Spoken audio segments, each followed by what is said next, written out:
The family is the basic unit of our society, the group that works together, plays together, suffers and triumphs together.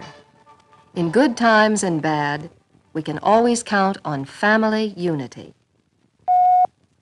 But there is a problem facing this family. It is an unprecedented problem, never faced by American families before. It is a problem which calls for application of family unity, discipline, preparation, and possibly sacrifice. It is the threat of nuclear warfare. The awesome proportions of modern warfare stagger the imagination. Weapons with millions of tons of explosive power can be delivered on our homes by supersonic planes and soon by intercontinental missiles.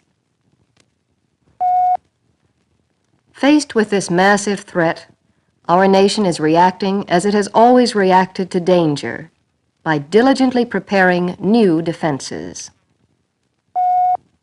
One of the principal means of protecting us is by civil defense and defense mobilization. This is a major responsibility of your federal, state, and local governments, which have detailed plans to meet every phase of a national emergency. The threat to our security is so broad, however, that official preparations of our governments are not enough. The responsibility for survival must be shared by every citizen and every family.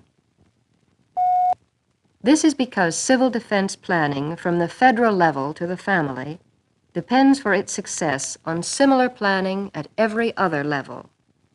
The problem is one of national survival, and the only answer is a strong network of civil defense preparations across the entire nation. An attack upon our nation may destroy many targets and cause much damage. But if all of us have cooperated in building this network of civil defense, we can be assured that our nation will survive. We hear much talk about secret weapons. Civil defense officials have a secret weapon of their own. It is capable of mobilizing over 40 million American families into an effective civil defense.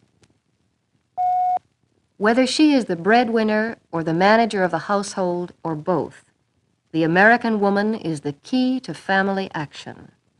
The entire family looks to her for leadership in the home. We women are the last to underrate manpower, but the country is only beginning to discover the potential it has in woman power.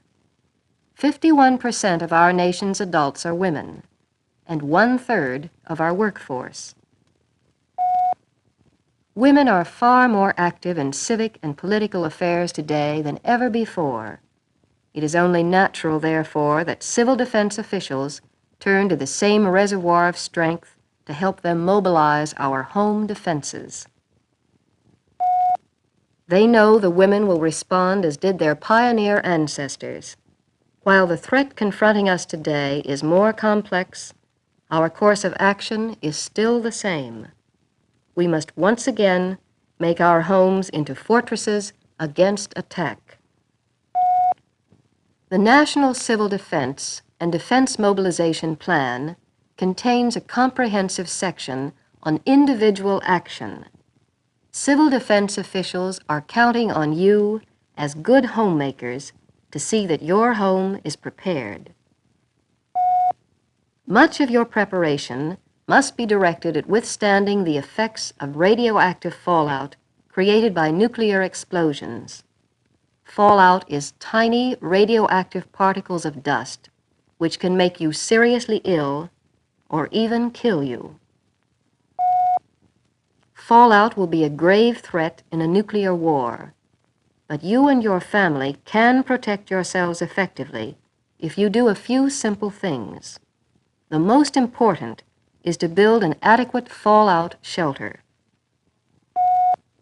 You should have on hand at all times enough food, water, and other essentials to maintain your family for 2 weeks without any outside assistance. Venturing out of your shelter in a high fallout concentration could be fatal. While your greatest need will be food and water, you will also need cooking and heating equipment, extra clothing and bedding, first aid and sanitary supplies. This is very important. A battery-powered transistor radio for dependable contact with the outside world.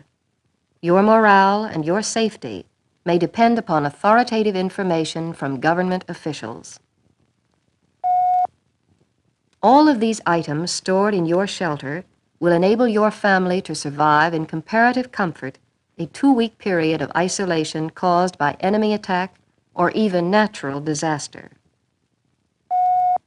You should also have a plan for moving as many of these things as possible to your car. If you must evacuate the area, you will want to take food and water, clothing and first aid supplies with you. The ability of every family to care for itself for 2 weeks will be the key to our national survival in an attack. At the end of that time, local governments are expected to be operating on an emergency basis. Within 4 weeks, the federal government will be able to provide help from its vast stockpiles, but it is expecting you and your family to get through the first 2 weeks on your own. Another important thing you must do is learn the warning signals. Our nation has a warning system which guards every approach to this continent. It can alert us to attack in a matter of minutes. Your first warning probably will come by radio, television, or local warning device. You must be prepared to know what the warning signals mean and what you should do when you hear them. The alert signal is a steady blast of 3 to 5 minutes, like this.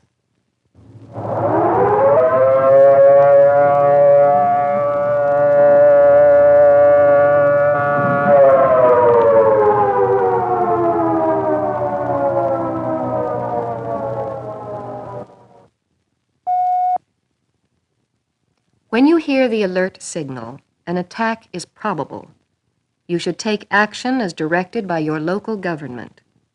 Tune your radio to a CONELRAD frequency and proceed according to your community's emergency action plan. Do not, under any circumstances, use the telephone. The second signal is the take cover signal, a 3-minute warbling tone or series of short blasts like this.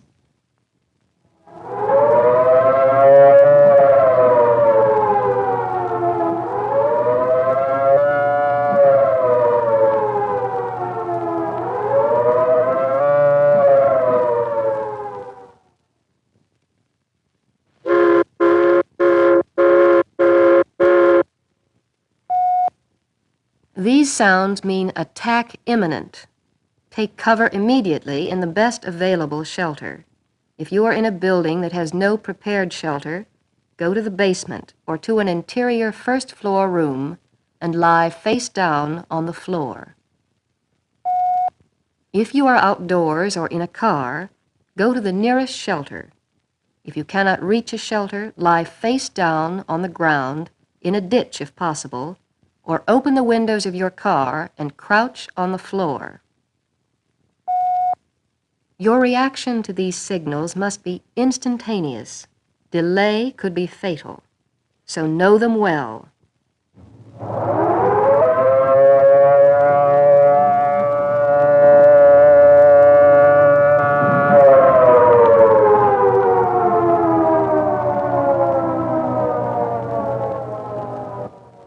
Alert, take action as directed, and the warbling tone.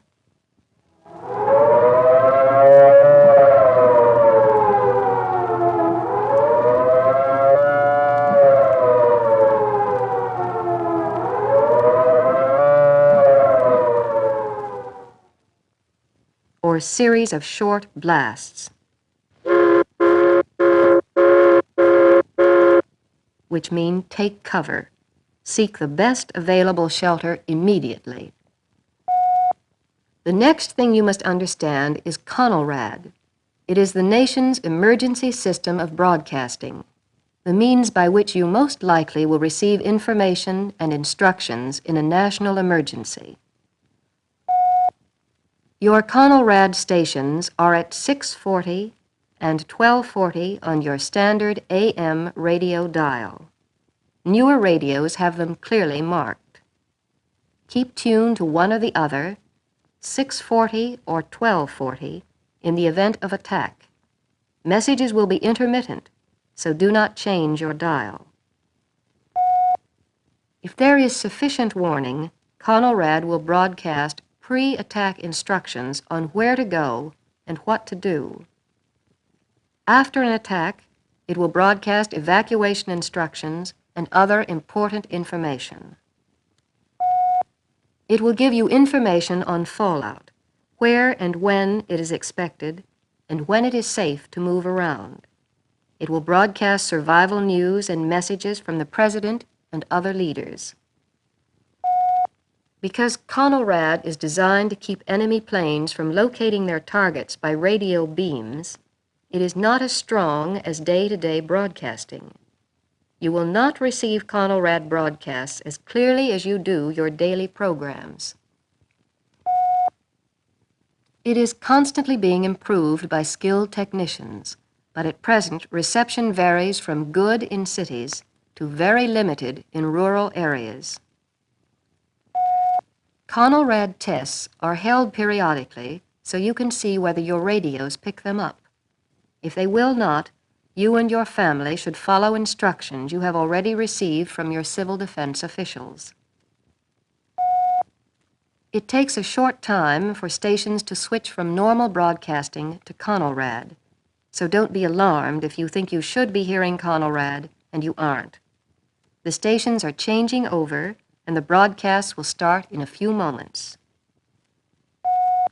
Above all, remember the CONELRAD frequency, 640 or 1240 on your standard AM radio dial for official information and instructions.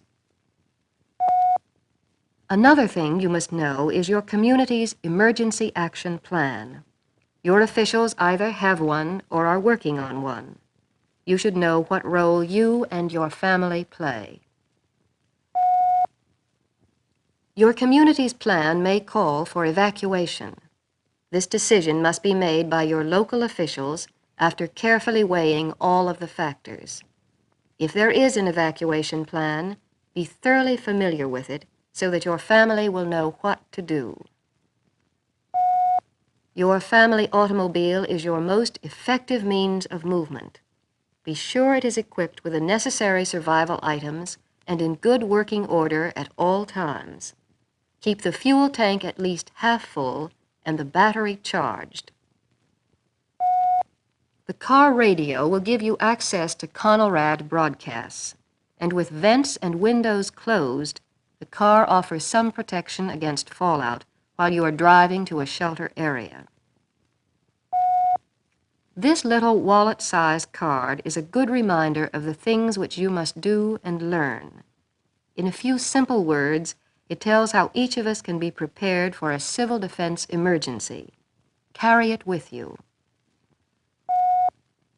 There is no better time to start being prepared than now.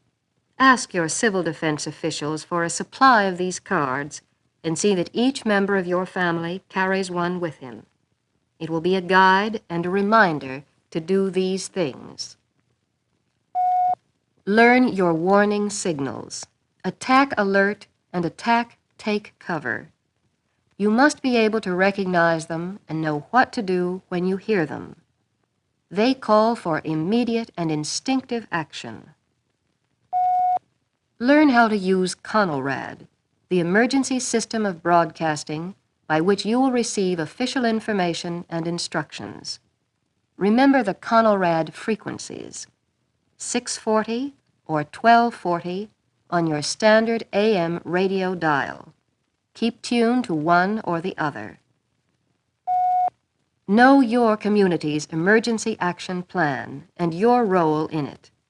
Your civil defense officials will be glad to help you work out your plans in accordance with theirs. Build a shelter which will protect your family from radioactive fallout. Stock it with food and water and other supplies which will sustain your family for 2 weeks.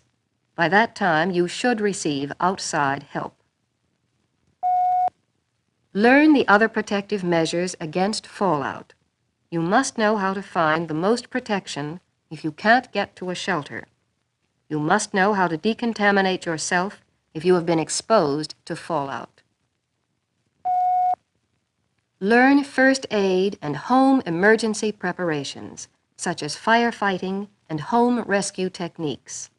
The help of trained specialists will not be available in an emergency.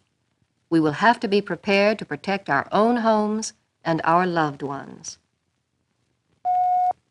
These are all simple preparations. Many are just good housekeeping techniques applied under emergency conditions. With a little study and a little practice, every member of the family will use them instinctively in an emergency.